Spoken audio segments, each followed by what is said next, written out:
Shalom semuanya umat Tuhan yang dikasihi Tuhan, selamat pagi. Kita ketemu kembali lagi di ibadah raya Minggu tanggal 21 Februari 2021. Kita tetap semangat, tetap sukacita, sekalipun di tengah-tengah situasi tidak memungkinkan dengan cuaca yang hujan terus saudara di Jakarta. Tapi kita tetap semangat untuk beribadah di rumah kita masing-masing. Mari kita berdoa. Terima kasih Tuhan, kami bersyukur Engkau Tuhan yang baik, Engkau Tuhan yang mengasihi kami, Engkau Tuhan yang mengampuni kami, Engkau Tuhan yang setia, tidak pernah Kau tinggalkan apa yang sudah Kau kerjakan dalam hidup kami. Saat ini kami dengar firman-Mu, berbicaralah kepada kami. Kami siap untuk dilawat, untuk diberkati. Dalam nama Tuhan Yesus Kristus kami berdoa, kami bersyukur. Amin. Haleluya, haleluya. Saat ini saya mau menyampaikan firman Tuhan, masih bersambung dengan khotbah saya minggu kemarin, dengan judul minggu kemarin, jangan terbuai dengan dosa. Saat ini juga saya mau menyampaikan juga bagaimana kasih Tuhan yang begitu besar buat kita. Dia tidak pernah saudaraku meninggalkan kita. Saat ini saya mau menyampaikan kasih yang besar. Pergilah dan jangan berbuat dosa lagi. Kasih yang besar, pergilah dan jangan berbuat dosa lagi. Kita akan bacakan di dalam Yohanes pasal yang ke-8 ayat 3 sampai ayat yang ke-11. Saya akan saudaraku menyampaikan firman Tuhan ini ayat yang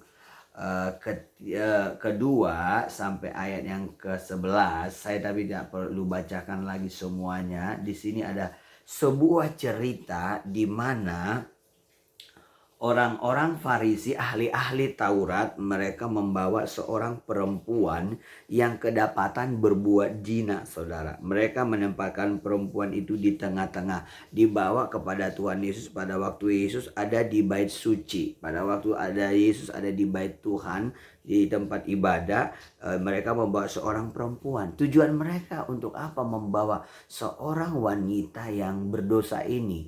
Tujuan mereka untuk apa mereka membawa seorang perempuan ini yang ketangkap berbuat zina ini? Tujuannya apa?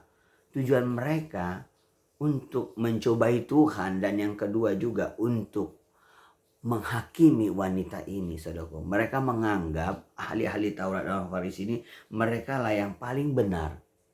Hari-hari sekarang ini banyak orang menganggap dirinya benar sekali, menganggap dirinya lebih kudus, lebih suci daripada orang lain, saudara. Memang kita harus benar, kita harus hidup suci, tapi benar-benar benar dan benar-benar suci. Tuhan mau kita hidup di dalam kebenaran. Yang mau sampaikan hari ini, saudaraku, kasih yang begitu besar yang dilakukan Tuhan kepada kita. Dan mengenai pembahasan kita mengenai wanita ini yang kedapatan berbuat zina dan dibawa oleh ahli-ahli Taurat dan orang-orang Farisi kepada Yesus, saudara. Kita melihat di sini ayat mas kita di ayat yang ke-11, saya akan bacakan. Jawabnya, tidak ada Tuhan. Lalu kata Yesus, aku pun tidak menghukum engkau, pergilah dan jangan berbuat dosa lagi mulai dari sekarang. Saudaraku, kita melihat memang Tuhan itu begitu luar biasa. Dia akan adil dan dia juga akan menghakimi, saudaraku.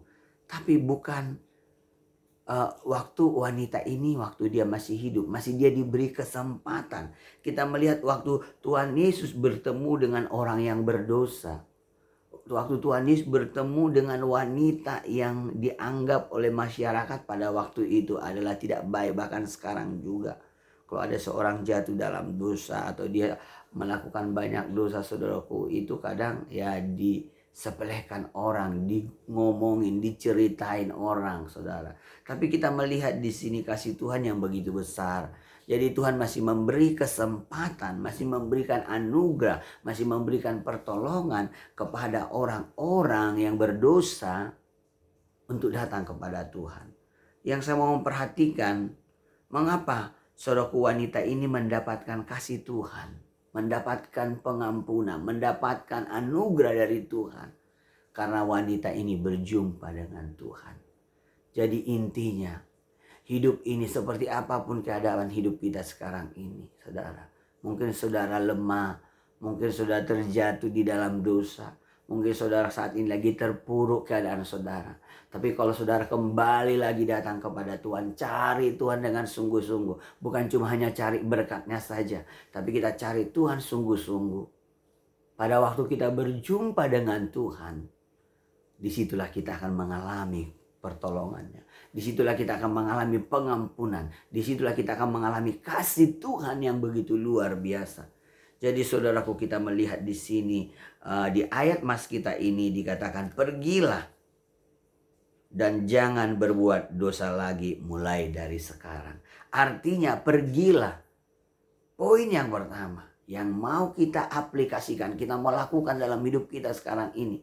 Karena hari-hari terakhir ini semua orang nanti akan sibuk dengan keinginannya, sibuk dengan kemauannya. Dan mungkin banyak orang yang masih tetap tinggal hidup di dalam dosa. Tapi saat ini saya mau sampaikan kepada jemaat Tuhan. Sepanjang kita masih hidup, Tuhan memberikan kesempatan kepada kita untuk mengalami pertobatan, untuk mengalami kasih karunia Tuhan, saudara. Bagi kita juga yang mungkin sudah lahir baru, sudah mengalami kasih Tuhan, sudah pernah dipulihkan, sampai sudah mengalami pembaruan. Tapi mungkin ada satu kelemahan, mungkin kita jatuh. Tapi saudaraku, mari kita kembali. Artinya pergilah, jangan berbuat dosa. Artinya satu apa saudaraku? Terima pengampunan dari Tuhan. Jadi saudara terima pengampunan. Jadi pengampunan dari Tuhan itu ada selalu baru setiap hari buat kita yang mau berubah. Jadi pengampunan Tuhan itu, kasihnya Tuhan itu ada selalu baru setiap hari bagi kita yang mau berubah. Kita melihat di sini di ayat yang saudaraku, ayat yang ketiga, 4, dan 5. Saya bacakan ayat 3, 4, dan 5. Maka ahli-ahli Taurat dan orang-orang Farisi membawa kepadanya seorang perempuan yang kedapatan berbuat zina. Mereka menempatkan perempuan itu di tengah-tengah, lalu berkata kepada Yesus, "Rabi, perempuan ini tertangkap basah ketika ia sedang berbuat zina." Ayat 5, Musa dalam hukum Taurat memerintahkan kita untuk melempari perempuan-perempuan yang demikian. Apa pendapatmu tentang hal itu? Jadi kita melihat di sini, saudaraku, biasanya manusia itu selalu melihat yang di luar, melihat yang di luar. Kita melihat di sini mereka membawa wanita yang berzina ini, wanita pendosa ini kepada Tuhan. Tujuannya hanya ingin mencobai Tuhan. Dan yang kedua, menghakimi wanita ini, menganggap hidup mereka lebih baik, lebih benar daripada wanita ini. Tapi kita melihat Tuhan sendiri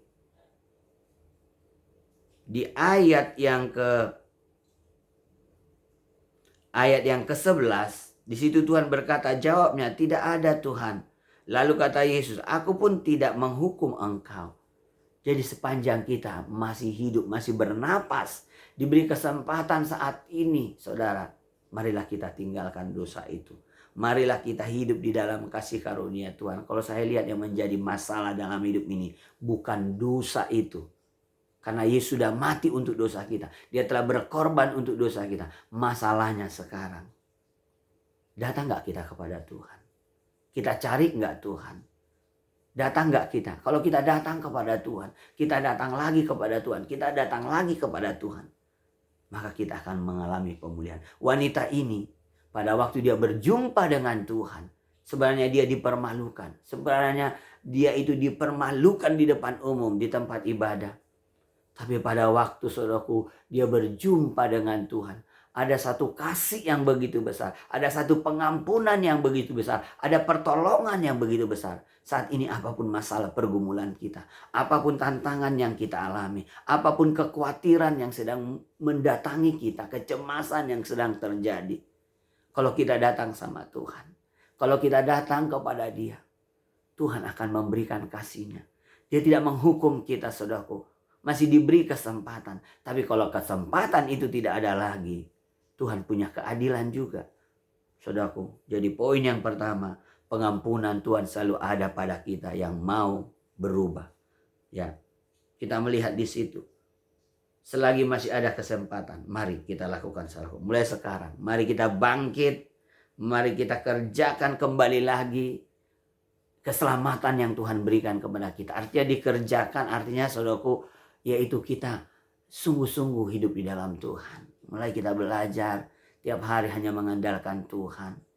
Jangan hanya banyak orang datang ke gereja hanya karena kejar berkat, saudaraku. Tapi sebenarnya biarlah kita hanya kejar Tuhan.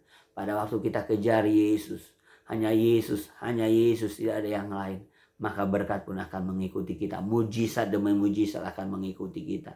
Di hari-hari terakhir ini, iman kita harus kuat. Pengharapan kita harus kuat. Jadi alami pengampunan yang selalu baru setiap hari dari Tuhan. Karena kasih-Nya begitu besar dan luar biasa. Yang kedua, saudaraku, kasih Yesus itu begitu besar. Saudaraku, artinya pergilah dan jangan berbuat dosa lagi. Yang kedua, Tuhan tidak mau kita binasa dengan dosa kita. Tuhan tidak mau kita binasa dengan dosa kita. Tuhan mau supaya kita meninggalkan dosa supaya kita tetap hidup, saudara. Itu yang Tuhan mau. Saya melihat di dalam pasal Yohanes pasal 8 ini, saudaraku, Tuhan mau supaya wanita ini meninggalkan dosanya. Tentunya dengan kasih Tuhan. Ya, kita tidak bisa meninggalkan dosa kita, tabiat karakter kita. Kalau bukan pertolongan dari Tuhan.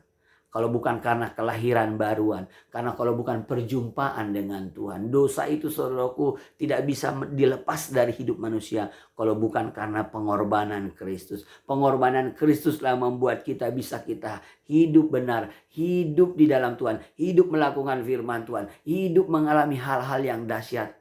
Tanpa saudaraku pengorbanan Kristus. Tanpa saudaraku pengorbanan Kristus. Saudara tidak bisa hidup benar.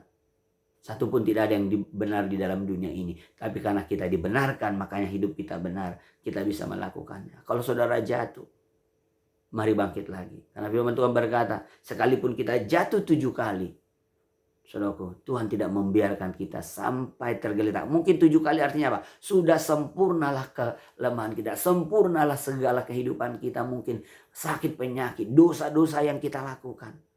Tapi mari datang kepada Tuhan. Dengar firman Tuhan ini. Wanita ini seorang yang berdosa. Ya, wanita ini dipermalukan di depan umum. Tapi pada waktu dia berjumpa dengan Tuhan, hidupnya dirubah. Hidupnya mengalami satu pembaharuan yang luar biasa.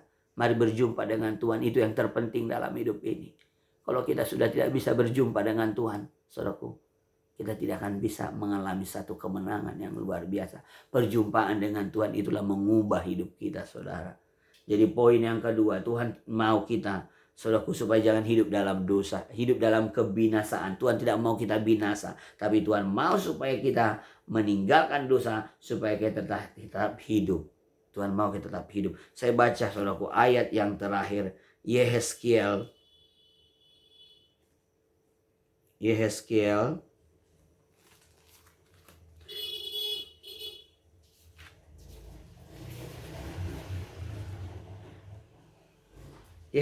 33 ayat yang ke-11 saya bacakan, saudaraku, firman Tuhan ini.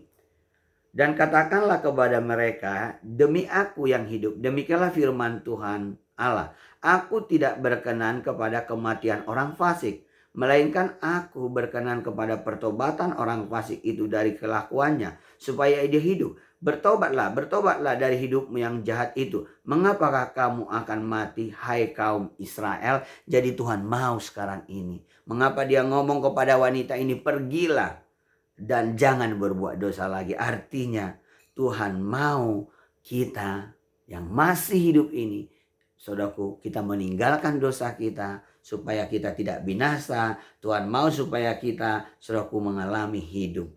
Dosa itu membuat kita, saudaraku, kehilangan kemuliaan Tuhan. Roma 3 ayat 23. Kita akan kehilangan kemuliaan Tuhan. Kalau kita sudah kehilangan kemuliaan Tuhan, artinya kehilangan hadirat Tuhan, kehilangan persekutuan dengan Tuhan, saudaraku. Itu sangat mengerikan. Jadi saudaraku, mari alami kasih Tuhan, alami pengampunan, saudaraku.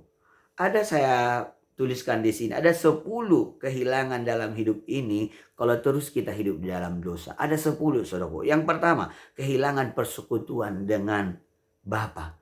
Jadi kalau kita udah nggak bisa berdoa lagi, saudaraku, itu adalah hal yang sangat berat sekali. Itu berbahaya sekali. Jadi kalau saudara hari ini udah nggak bisa berdoa lagi, udah nggak bisa lagi nyembah Tuhan, saudaraku mungkin udah lemah, saudara, mari bangkit lagi. Yang kedua, kehilangan berkat, saudara.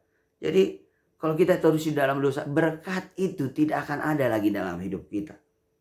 Yang ketiga, kehilangan kemenangan. Saudaraku, kita akan kalah dan kalah terus di dalam segala hal. Ekonomi saudara, bisnis saudara, apapun. Kalau kita tetap hidup dalam dosa, itu akan, saudaraku, kita tidak mengalami kemenangan. Yang keempat, kehilangan sukacita yang abadi. Kita nggak bisa sukacita. Seperti apapun berkat berlimpah dalam hidup kita, itu kita nggak bisa sukacita, saudara. Yang kelima, kehilangan semangat melayani. Mungkin kita lagi saat ini kita ibadah sudah libur, masih nanti mungkin kita akan ibadah kembali di bulan 4, saudara. Ya, mungkin saudara udah mulai jenuh, bosan, udah mulai saudara malas. Saudaraku, mari bangkit lagi. Kehilangan semangat melayani Tuhan. Kalau kita tetap hidup dosa, tidak ada gairah lagi untuk melayani Tuhan, saudara. Yang keenam, saudaraku, kehilangan ketenangan. Mengapa kita tidak tenang? Sampai kadang kita nggak bisa tidur, kita nggak bisa berbuat ini. Selalu ada seperti gangguan di dalam hidup kita. Itu bisa aja karena ada dosa, ada beban-beban yang ada di dalam hidup kita. Itu harus kita selesaikan. Kita harus datang kepada Tuhan. Yang ketujuh, kehilangan kesehatan. Ya, jadi kalau kita tetap hidup di dalam dosa, kesehatan kita pun akan terganggu. Banyak saudara sakit, itu juga karena dosa. Itu juga oleh karena kita nggak berhikmat. Itu juga, ya, kalau kita melihat di Alkitab, ya, Tuhan mau untuk memuliakan nama Tuhan. Jadi saudaraku, yang kedelapan, kehilangan kehormatan dan diremehkan orang, ya. Jadi kalau terus kita hidup dalam dosa, kita tidak akan ada, saudaraku, kemuliaan Tuhan. Yang kesembilan, kehilangan buah-buah Roh Kudus. Jadi orang-orang yang terus hidup dalam dosa, hidupnya itu akan jadi kasar. Hidupnya itu, saudaraku, tidak ada lagi kasih, tidak ada lagi kepedulian sama orang lain. Yang kesepuluh, kehilangan damai sejahtera. Ini sangat ngeri sekali. Kalau tidak ada damai sejahtera, mau tinggal di istana, mau tinggal di tempat yang bagus, mau punya fasilitas yang bagus, yang mewah semuanya. Tapi kalau tidak ada damai sejahtera, itu pun tidak ada artinya. Jadi ini firman Tuhan yang saya sampaikan kepada kita di pagi hari ini. Saudaraku, kasih Tuhan begitu besar. Masih diberi kita kesempatan seperti wanita ini. Pergilah dan jangan berbuat dosa lagi. Jadi saudaraku, artinya pengampunan Tuhan selalu ada bagi kita yang mau berubah. Dan yang kedua, Tuhan tidak mau kita binasa. Tuhan mau supaya kita meninggalkan dosa kita. Tuhan mau supaya kita tetap mengalami hidup. Tuhan Yesus memberkati kita semuanya. Mari kita berdoa.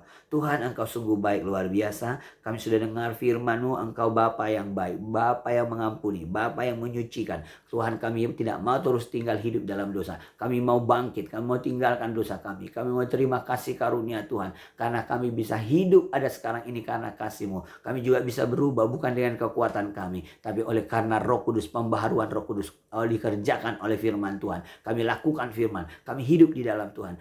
Diberkati semua jemaat-Mu dimanapun berada. Mereka kuat, mereka sehat Tuhan, di tengah-tengah cuaca yang tidak baik, banjir di mana-mana. Kalau ada juga jemaat-Mu yang banjir, beri mereka penghiburan, beri mereka kekuatan. Mereka sehat semua, dibungkus oleh darah Yesus. Damai dari Tuhan, yang sakit disembuhkan, yang lemah dikuatkan, yang kekurangan Tuhan cukupkan. Engkaulah Jehovah Jireh yang menyediakan berkat. Engkaulah Adonai, Engkaulah Tuhan Shalom yang memberikan damai sejahtera bagi kami. Berkati semua umat-Mu, pulihkan semua mereka, bangkitkan mereka. Kalau nanti kami sudah kembali ibadah, biarlah semua jemaat-Mu kembali datang beribadah. Terima kasih, bungkus kami dengan darah-Mu Bapa. Dalam nama Tuhan Yesus Kristus kami berdoa, kami bersyukur. Haleluya.